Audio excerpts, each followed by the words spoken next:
Welcome, Kindred Spirits, to my spiritual oasis, here weary souls come to find inner wisdom and peace.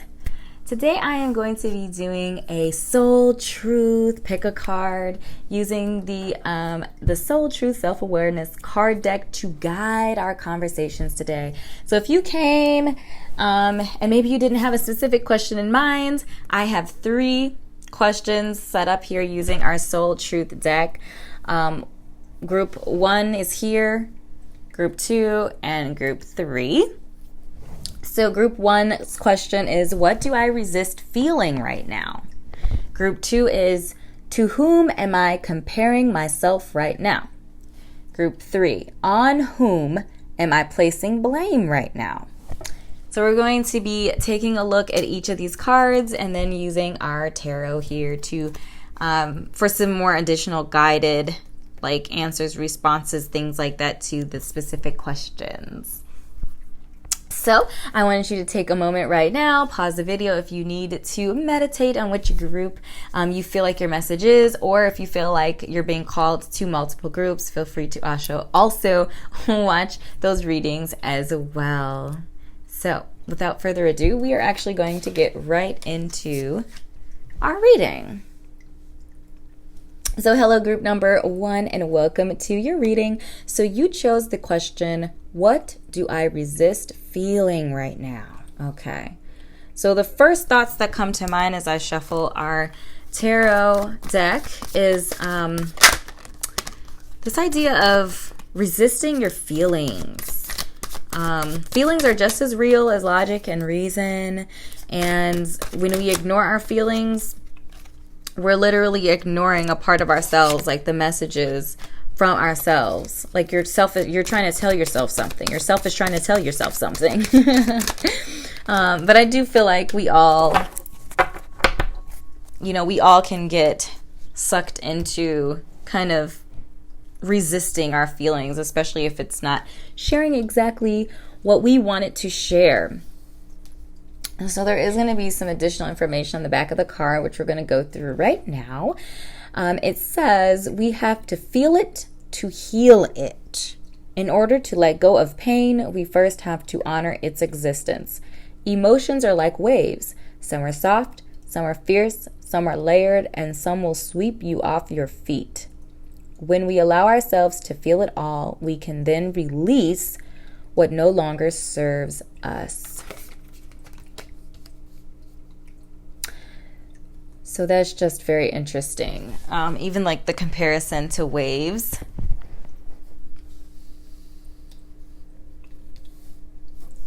So from our tarot here, we have the Empress, the King of Cups, and the Page of Pentacles. So I feel like, first of all, some really strong energy. We have one of our major cards here, as well as court cards, and we have our King of Cups. So I feel like our King of Cups here, I feel like is bringing the message of just being in touch and in tune, like not only in touch with your emotional side and your intuition and your creativity, because all of that's kind of covered in this idea and realm of emotions and feelings. Creative energy, the compassion and ability to love, the ability to be empathetic towards other people. But our kings also represent a command and a comfort with this, with our emotions. Our King of Cups is about understanding them, but also having a command over them. Meaning, they don't rule him, he rules them. It's a maturity and a divine masculine energy, but really it's about maturity. And then with our Empress here, I feel like our Empress embodies this idea of beauty and like feminine energy, which is related to like emotions and feelings and things like that. She also represents fertility and prosperity and abundance and like a softness, creativity as well. And like Venus energy. She just really embodies Venus energy. Love and the power of love. Like powerfulness, sensuality, emotional and nurturing abilities, expansion and growth. So thinking of your feelings as like a hindrance, thinking of them as like you're in the way sort of thing.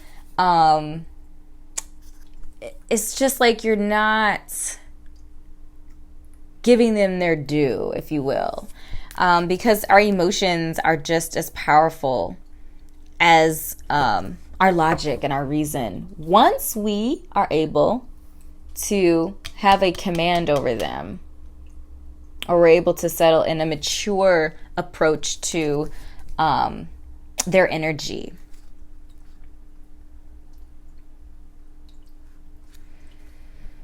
And then our Page of Pentacles. So our Page of Pentacles is youthful energy, and this could kind of represent where the querent or where you're coming from.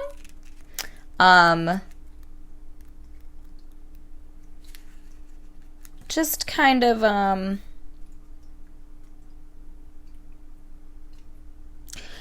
Page of Pentacles is again, our pentacles are earth energy, or like that really grounded energy.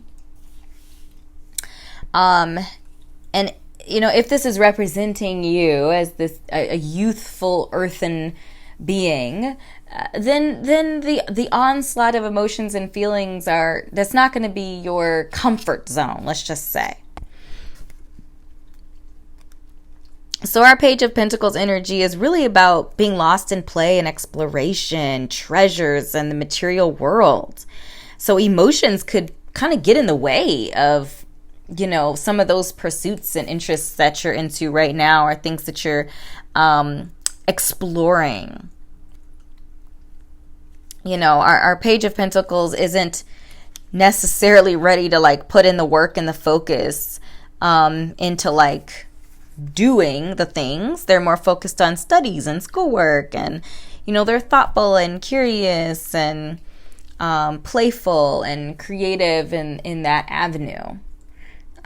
So I feel like this could also kind of suggest that it takes all of these energies really to be open to conversations about feelings. So whether the feelings are painful feelings or whether they're just like inconvenient. Sometimes it's not necessarily like some really life-changing, deep, hurtful thing that we're resisting. Sometimes it's just like, I don't want to feel that right now, or I'm on my exploratory stage. Like, I don't want to be getting into some deep love relationship with somebody or something like that. Like, sometimes it's just inconvenience. But I feel like the overall message here is that your emotions are a powerful tool.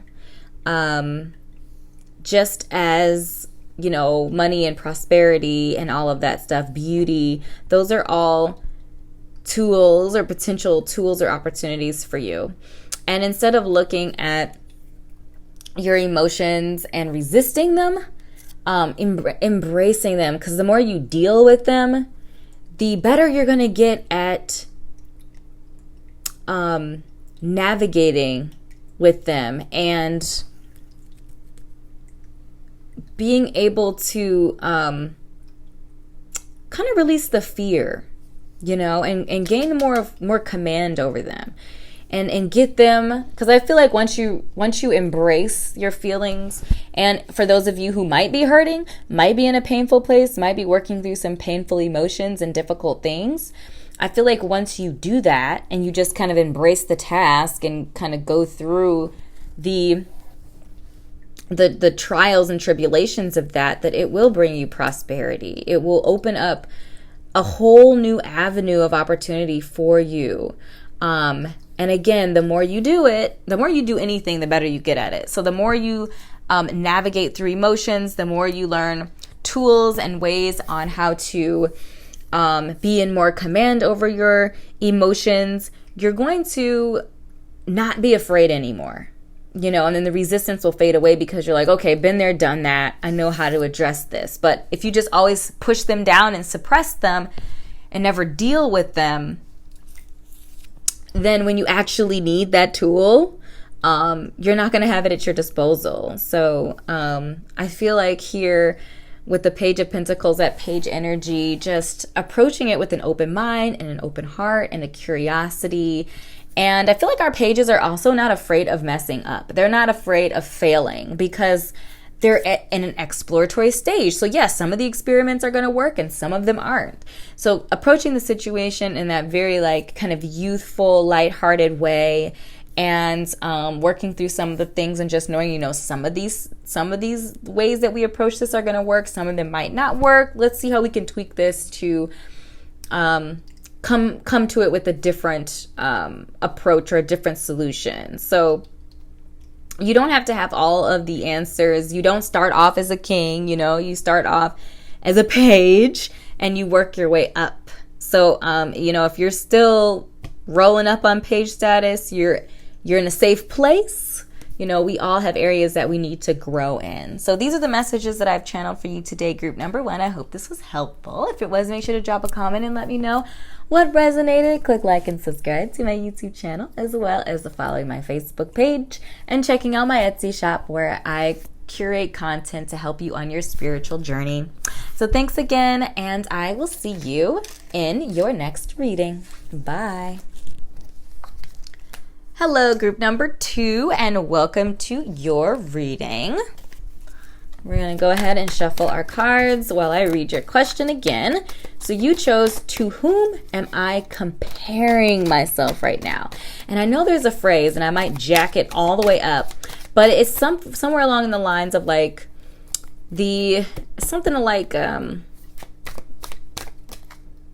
like the destroyer of peace or something like that, or the destroyer of happiness is comparison or something, or I messed it all up. But the whole point is that your life journey is your life journey. No one else's. So it really doesn't make sense to compare yourself to other people. I feel like it's good to see what other people are doing and be like, is that something that I want to do? Is that something that I'm interested in, or interested in pursuing, but not looking at it as in, oh, they're doing this and I'm not doing that, or they're smarter than me, or they're prettier than me, or, whatever. That's just not productive. Let's see if we can get one more card here. To whom am I comparing myself? What messages does group number 2 need to hear surrounding this question? Ooh, so good. Oh, it's so good. So we have, move these cards up. We have the High Priestess, Wheel of Fortune, and the Four of Cups.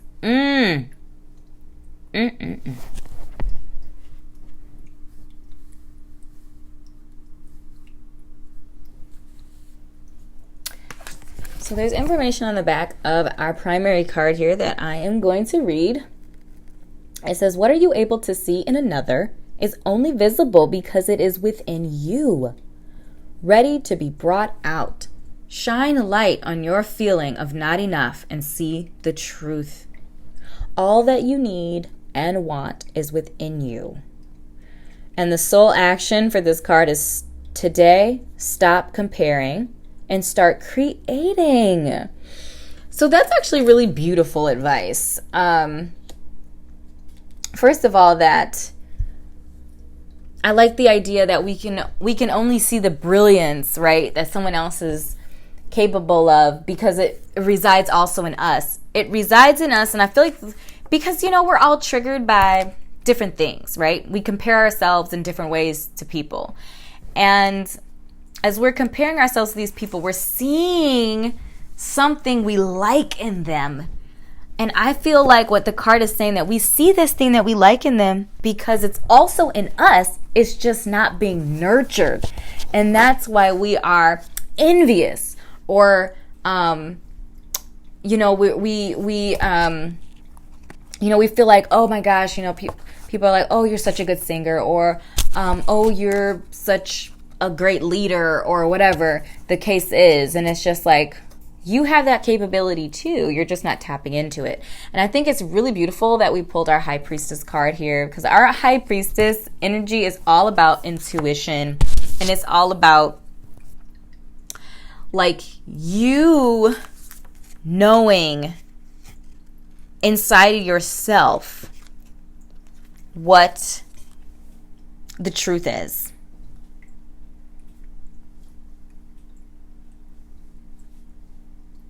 Balance, duality. It is a divine feminine energy as well, which I feel like strongly relates to inward strength, because our feminine energy is like inwardly strong, whereas our masculine energy is outwardly expressive. So inward strength, inward expression is our feminine energy. It's about like the inner knowledge again, that the authentic voice, the authenticity of your own voice, your own authenticity, and what makes you unique. And then in our Wheel of Fortune, our Wheel of Fortune here to me is all about life cycles, right? Energy, motion, seasons, change, fate, fortune, destiny. I feel like it's there to remind us that we can get distracted and pulled away by a lot of the various different things that are happening in our lives, and a lot of the energies that pull us in different directions. But I feel like, again, the High Priestess energy and the Wheel of Fortune message is that doesn't matter what's pulling us in what direction.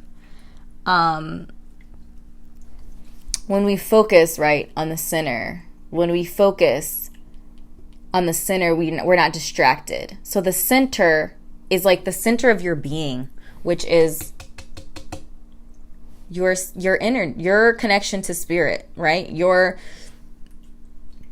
spiritual center is what will keep you focused, is what will keep you grounded, is what will help to put all of these other things in perspective.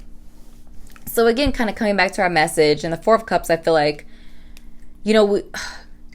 rather than being bored, like the Four of Cups is about boredom, emotional stagnation. I feel like this is also where we start comparing ourselves, right? When we're bored, or we feel like we're not going anywhere, or just things aren't very interesting to us. And I feel like it's kind of like, just being a little lazy, crossing our arms and turning our nose up at what's being offered to us. And I feel like the cups in this situation is like your own creative energy. When we're talking about the comparing, and then on the back of the card it says, stop comparing and start creating. Stop sitting around being bored and start creating. Stop comparing yourself to other people and what they're doing, and start doing something about it. Like, what is unique inside of you that you can do? And you have connection to that. You have connection to that is what the message that I'm getting here. What are some of those passion pursuits and things that you maybe did, early on in life without even thinking about it? Have you dropped some of those things? Can you pick them back up?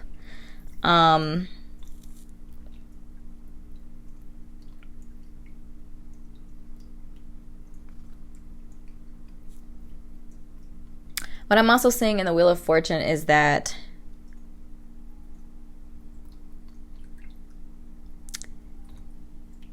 I feel like the message here is like this is your time. This is your time right now to be creating. Because there's also something that I heard that it goes something like this. And I'm about to jack it up because I jack stuff up, but I hope the heart and intent is being expressed.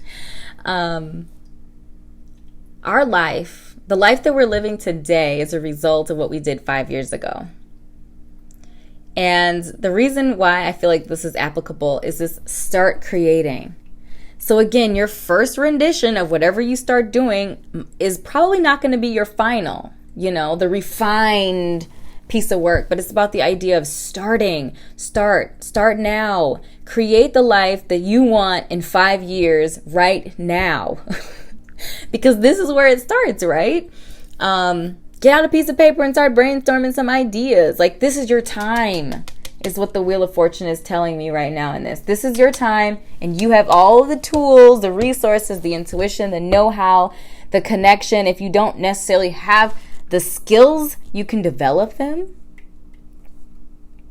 But you got to start knocking on some doors right now in order for any of them to open up for you. So you today, group number 2. I hope this was helpful. If it was, make sure to drop a comment down below and let me know it resonated. Also, make sure to click like and subscribe to my YouTube channel, as well as following me on Facebook and checking out my Etsy shop where I curate content to help you on your spiritual journey. So thank you so much again, group 2, for hanging out with me, and I will see you in the next video. Bye. Hello, group number 3, and welcome to your reading. So the question that you selected today was, on whom am I placing blame right now? Boom! That is deep. So while I shuffle through our tarot to grab some messages, I'm going to go ahead and read the back of the card. So it says, a person who blames others has not begun their lesson. A person who blames themselves has begun their lesson. And a person who blames no one has finished their lesson. And that was by an unknown author. So the thing that I think is really interesting is this idea of taking responsibility. But as well as, like, blame doesn't help anybody. Blame doesn't help you. It doesn't help the other person. Blame in general it's just kind of a cop-out. Like, oh, whose fault is it? Does it really matter whose fault it is? Is that really going to resolve the challenge? The answer is no, it's not going to resolve the challenge. It might make somebody feel better because they're like, well, I'm not the problem. But if you're not the problem, you're not the solution either, right?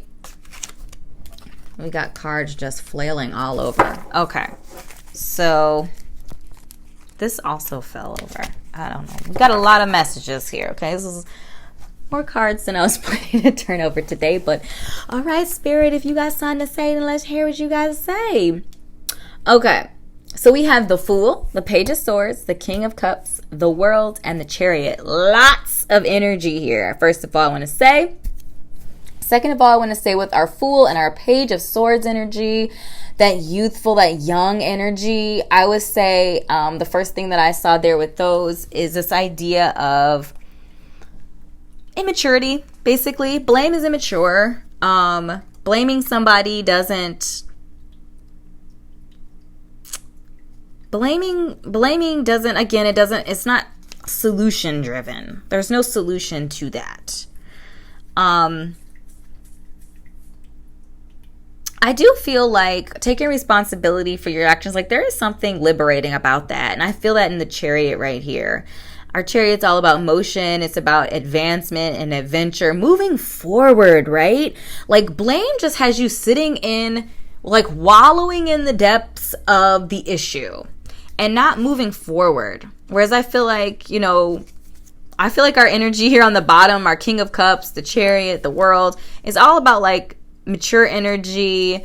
Blame is emotionally immature, and like our King of Cups here is like, let's take some emotional maturity. And often with situations that blame is a topic, it's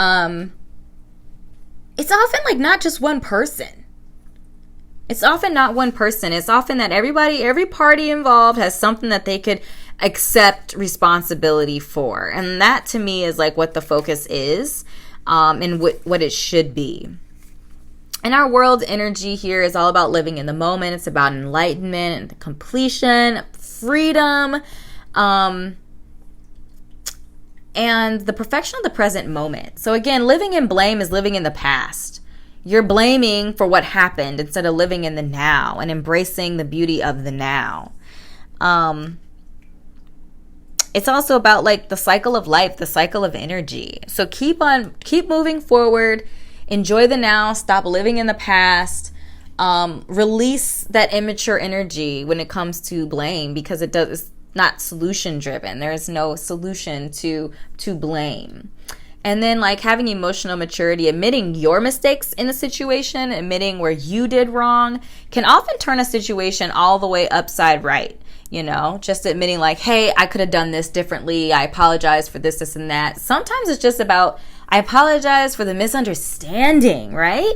Like maybe what was said was not bad or whatever. Maybe it was just the interpretation or the presentation of the information or something like that. But taking responsibility for your part in things is like the mature thing to do. And, you know, if other people want to be mature, let them do that, if that is what they choose to do. So these are the messages that I have channeled for you today, group number 3. I hope this was helpful. If it was, make sure to drop a comment and let me know it resonated. Click like and subscribe to my YouTube channel, as well as following me on Facebook and checking out my Etsy shop, where I curate content to help you on your spiritual journey. Thank you again for your energy, and I will see you in the next one. Bye.